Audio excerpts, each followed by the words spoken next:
Hello, very good morning students, how are you. जैसा कि आपको पता है हमारे डिवाइन स्कूल ने ऑनलाइन क्लासेस स्टार्ट की है, परंतु ऑनलाइन क्लासेस के स्टार्ट के माध्यम से या इसके जरिए से आप घर बैठकर अपनी पढ़ाई सुचारू रूप से कर रहे हैं। और समर वेकेशन में आपने जो एक मंथ का जो गैप लिया है उसमें हमने जितना भी टॉपिकों पर डिस्कस किया है वह टॉपिक शायद मेरे अकॉर्डिंग आपके क्लियर हो गए होंगे। आज हम फिर से अपनी ऑनलाइन क्लास स्टार्ट करते हैं और समर वेकेशन के ब्रेक के बाद हम अपनी ऑनलाइन क्लासेस स्टार्ट करने जा रहे हैं, जिसमें हम अपनी बुक से संबंधित टॉपिक निर्धारित करते हैं।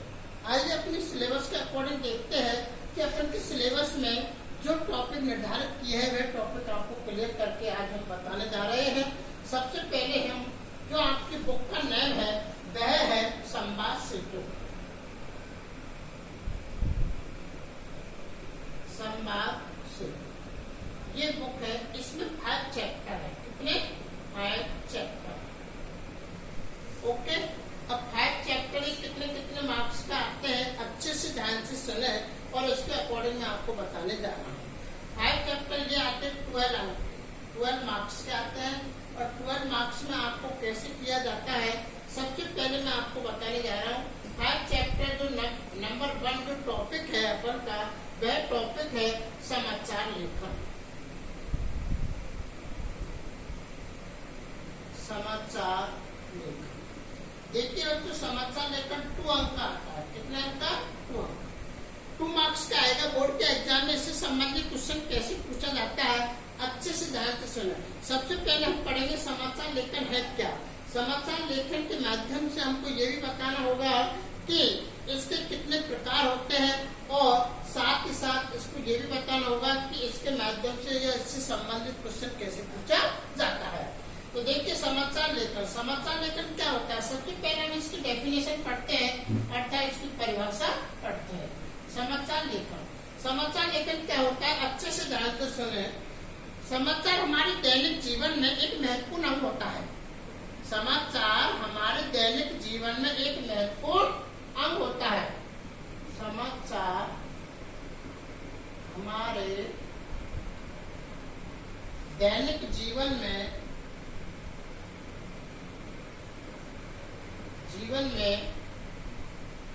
महत्वपूर्ण अंग होता है। समझा? समाचार हमारे दैनिक जीवन में महत्वपूर्ण अंग होता है और हमारे आसपास के या देश दुनिया में घटने वाली जो छोटी बड़ी घटनाएं होती है उन घटनाओं की जो उत्सुकता हमारे मन में रखी रहती है या हमारे मन में उन घटनाओं की उत्सुकता पैदा होती है, ऐसे युग को या ऐसे जो डिजिटल युग के माध्यम से जो समाचार दिया जाता है ऐसे लेखन को हम क्या कहते हैं? समाचार लेखन कहते हैं।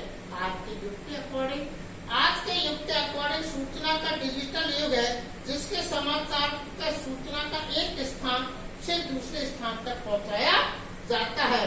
आप जानते हैं कि त्वरित भी जानते हैं, तीव्र गति से वह समाचार डिजिटल युग के माध्यम से पहुंच जाता है और आप एक स्थान से दूसरे स्थान तक इस समाचार को सुन सकते हैं, पढ़ सकते हैं या घर बैठकर देख सकते हैं।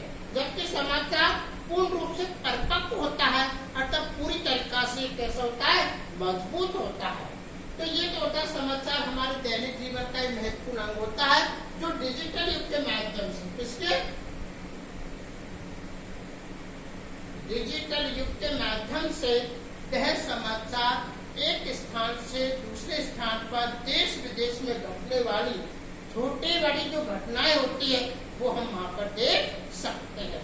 ओके, अच्छे से समझ में आ गया। अब आइए समाचार माध्यम के प्रकार कौन कौन से होते हैं तो ध्यान से सुने। समाचार माध्यम के 3 प्रकार होते हैं। समाचार माध्यम के 3 प्रकार होते हैं। नंबर 1 कौन सा होता है? मुद्रित माध्यम।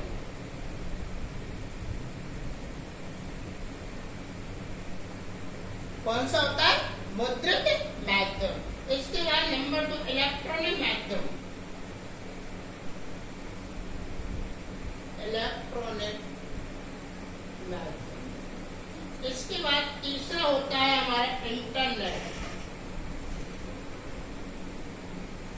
कौन सा होता है? इंटरनेट। अब इन तीनों को हम अच्छे से समझेंगे। हमारा समाचार माध्यम के 3 प्रकार होते हैं। कितने प्रकार होते हैं? 3। नंबर 1 मुद्रित माध्यम, नंबर 2 इलेक्ट्रॉनिक माध्यम और नंबर 3 इंटरनेट। अब मुद्रित माध्यम क्या होता है? इसको हम प्रिंट मीडिया भी कहते हैं। क्या कहते हैं? Print media. इसको क्या बोलते हैं? प्रिंट मीडिया कहा जाता है। इसमें अखबार और पत्र पत्रिकाएं आती हैं। अखबार और पत्र पत्रिकाएं।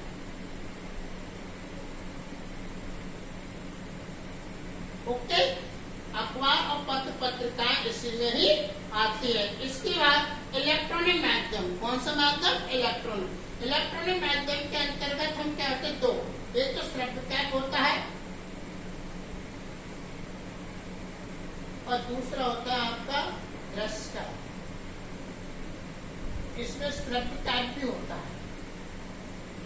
श्रव्य कैप होता है सिर्फ सुनने वाला, जिसके इसके अंतर्गत आता है खाली रेडियो, जिसके माध्यम से हम खाली सुन ही सकते हैं, देख नहीं सकते। सेकंड आता है इलेक्ट्रॉनिक माध्यम के अंतर्गत दृश्य कैप और श्रव्य कैप। इसमें आपका आता है टेलीविजन। कौन सा आता है? टेलीविजन।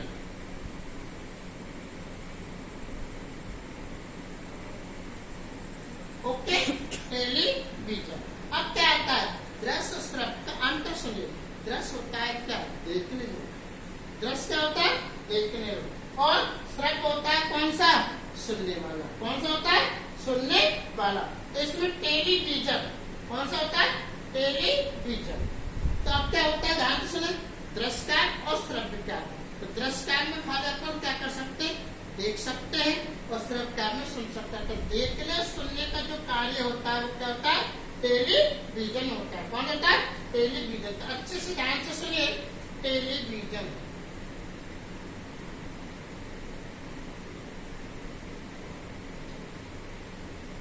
ओके, अब सुने ध्यान से। हाँ, नेक्स्ट अगला अपन का जो टॉपिक चलेगा वो कौन सा है?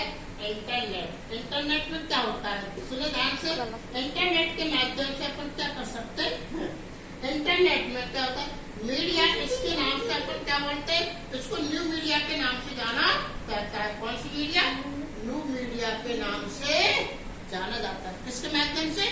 न्यू मीडिया के नाम से जाना जाता है। तो अच्छे से ध्यान से सबसे पहले हम कर रहे थे मुद्रित माध्यम। 3 प्रकार होते हैं। कितने प्रकार होते हैं? 3। कौन कौन से? नंबर 1 मुद्रित माध्यम, नंबर 2 इलेक्ट्रॉनिक माध्यम, नंबर 3 इंटरनेट। मुद्रित माध्यम में प्रिंट मीडिया। प्रिंट मीडिया भी बोलते हैं मुद्रित माध्यम के। इसके अंतर्गत अखबार और पत्र पत्रिकाएं आते हैं। इसके बाद आता है इलेक्ट्रॉनिक माध्यम। इलेक्ट्रॉनिक माध्यम वेरी इंपॉर्टेंट होता है। इसके माध्यम से आपके 2 क्वेश्चन पूछे जाते हैं। नंबर 1 श्रव्य कैप और दृश्य कैप में अंतर क्या है, और नंबर 2 इलेक्ट्रॉनिक माध्यम के अंतर्गत कौन कौन से इंटरनेट के द्वारा पूछे गए क्वेश्चन होते हैं, जो कौन कौन से साधन उपलब्ध किए जाते हैं, कौन कौन से साधनों को यूज लिया जाता है। तो श्रव्य कैप में रेडियो जो इलेक्ट्रॉनिक माध्यम के अंतर्गत आता है, और श्रव्य और दृश्य जो टेलीविजन के माध्यम से आता है। अब मैं बातें कर रहा था आपको इंटरनेट। इंटरनेट को न्यू मीडिया के नाम से जाना जाता है। यह इंटरनेट तेज चलने वाला होता है, इसकी स्पीड बहुत बुरी होती है। अब हम बातें करते हैं मुद्रित माध्यम के लिए लेखन कार्य क्या होता है। अच्छे से सुनिए। समाचार लेखन के प्राय, जब हम दैनिक जीवन में समाचार लेखन जब हम पढ़ते हैं, और उसके प्राय समाचार लिखने से पूर्व मुख्य रूप से इसमें क्या होता है? सवालों का जवाब दिया जाता है। 6 सवाल होते हैं। सवालों का जवाब दिया जाता है। कितने सवाल होते हैं? 6 सवाल। 6 सवालों का जवाब दिया जाता है। वो 6 सवाल कौन कौन से होते हैं जो मैं आपको बताने जा रहा हूँ। अच्छे से ध्यान से सुने। क्या, कौन, कहाँ, कब, क्यों और कैसे। क्यों और कैसे। इसमें जो 4 होते हैं प्रारंभ में, क्या, कौन, कहाँ और कब, इनका यूज पहले किया जाता है, और बाद में इनका आंसर क्यों और कैसे के रूप में दिया जाता है। किस किस के रूप में? क्यों और कैसे के रूप में दिया जाता है। इसमें चार जो ऊपर के होते हैं इनको 6 ककार भी कहा जाता है। कितने ककार कहा जाता है? 6 ककार। ध्यान से सुने बच्चों, इन 6 सवालों को पर 6 ककार भी कहा जाता है। क्या कहा जाता है? 6 ककार। कौन कौन से? अच्छे से ध्यान से सुनिए। क्या, कौन, कहां और कब। कहां और कब, ये 6 ककार होते हैं। कितने ककार? 6 ककार होते हैं। हिंदी साहित्य में 6 ककार होते हैं। इनमें से 2 और होते हैं, वो कौन कौन होते हैं? क्यों और कैसे। इनको इंट्रो बोलते हैं, इंट्रो, और इनको आमुख बोलते हैं। इंट्रो और आमुख अच्छे से ध्यान से सुने। और इनके जो निचले जो भाग होते हैं, क्यों और कैसे का क्या होता है, उन प्रश्नों में जवाब दिया जाता है। प्रश्न का जवाब दिया जाता है। समझा बच्चे? तो मैं आपको बताने जा रहा था क्वेश्चन कैसे पूछा जाता है। समाचार लेखन क्या है, इसके कितने प्रकार होते हैं। सेकंड क्वेश्चन, समाचार लेखन में 6 प्रकार कौन कौन से होते हैं और वो क्या क्या रूप में काम आते हैं। तो पहले जो समाचार लेखन के होते हैं, क्या, कौन, कहां और कब, इनको इंट्रो बोलते हैं। और दूसरे जो प्रकार होते हैं इनको हम आमुख बोलते हैं। क्या बोलते हैं? आमुख। तो देखिए, इनसे 6 प्रकार समाचार लेखन के रूप में काम आते हैं और इनको उल्टा प्रामाणिक शैली में लिखा जाता है। कौन सी प्रामाणिक शैली में? उल्टा प्रामाणिक शैली, जो मैं आपको बता देता हूं।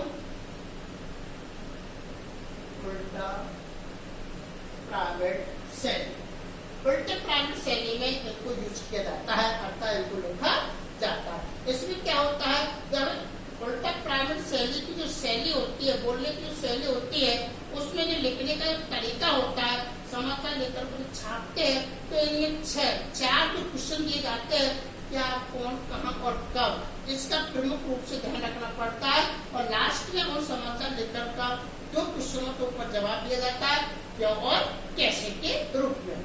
देखिए बच्चों, हम बातें कर रहे थे, आपको एक टॉपिक हमारा क्लियर होने जा रहा है। और उल्टा प्रामाणिक शैली क्या होता है, तो उल्टा प्रामाणिक शैली में आपको बता देता हूं। उल्टा प्रामाणिक शैली आमतौर पर जितने भी समाचार लिखे जाते हैं वो सभी उल्टा प्रामाणिक शैली में लिखे जाते हैं। आमतौर पर जितने भी समाचार लेखन जो लिखे जाते हैं वो कौन सी शैली में लिखे जाते हैं? उल्टा प्रामाणिक शैली में लिखे जाते हैं। और यह समाचार लेखन का सबसे उपयोगी भाग होता है। समाचार लेखन का सबसे उपयोगी भाग होता है और ये लोकप्रिय शैली भी मानी जाती है। कौन सी शैली? लोकप्रिय, लोकप्रिय शैली मानी जाती है। इसके अलावा मैं आपको बातें करता हूं, इसका विकास उल्टा प्रामाणिक शैली,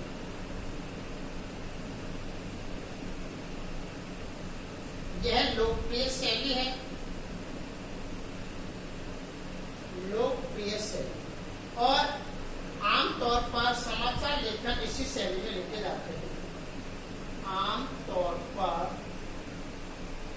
समाचार लेखन का कार्य इसी शैली में किया जाता है।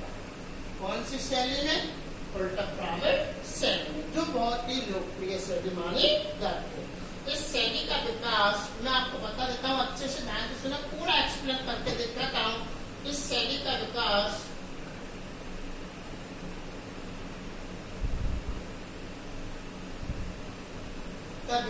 अमेरिका से हुआ। कहां से? अमेरिका। अमेरिका में गृह युद्ध के बाद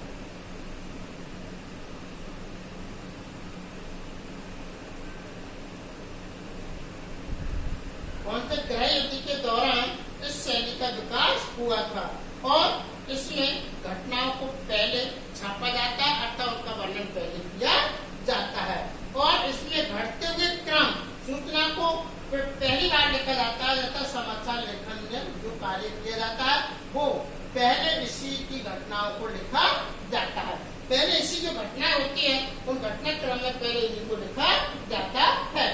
इसके बाद में आपको बताऊं सबसे महत्वपूर्ण बात है, इसी के उपरांत और इसकी महत्वपूर्ण दृष्टि के साथ इसको उल्टा प्रामट शैली के अंतर्गत किया जाता है। इसीलिए यह शैली यूज में ली जाती है। किसमें यूज में? आमतौर पर समाचार लेखन कार्य में इस शैली को यूज किया जाता है। यह लोकप्रिय शैली मानी जाती है और अमेरिका के गृह युद्ध के दौरान यह इस शैली का विकास किया गया है। ओके बच्चे, अच्छे से समझना होगा। अब मैं आपको बताने जा रहा हूँ कि जो समाचार लेखन में आपका जो टॉपिक पढ़ाया है वो 2 मार्क्स का आता है, लेकिन ये तो मैंने आपको क्लियर कर दिया है। लेकिन अब सबसे पहले जो बातें होती है इससे संबंधित क्वेश्चन आप कहेंगे सर इससे संबंधित क्वेश्चन क्या पूछा जाता है, तो इससे संबंधित क्वेश्चन सबसे पहले क्वेश्चन नंबर 1 समाचार लेखन क्या है, इसके कितने प्रकार होते हैं उनके नाम लिखिए। सेकंड क्वेश्चन, आमतौर पर समाचार लेखन कौन सी शैली में लिखा जाता है, तो इसका आंसर होगा उल्टा प्रामट शैली में लिखा जाता है। और ये थर्ड जो क्वेश्चन बनता है आपका ये बनता है कि इलेक्ट्रॉनिक माध्यम से कौन कौन से साधनों को यूज किया जाता है, उसमें रेडियो और टेलीविजन। रेडियो और टेलीविजन में अंतर स्पष्ट करना होता है, तो रेडियो सिर्फ होता है, जबकि रेडियो और टेलीविजन के अंतर यही होता है कि टेलीविजन श्रव्य और दृश्य दोनों टाइपों में अंतर दिया जाता है। क्यों? क्योंकि उसको सुन भी सकते और उसके साथ चित्र भी देख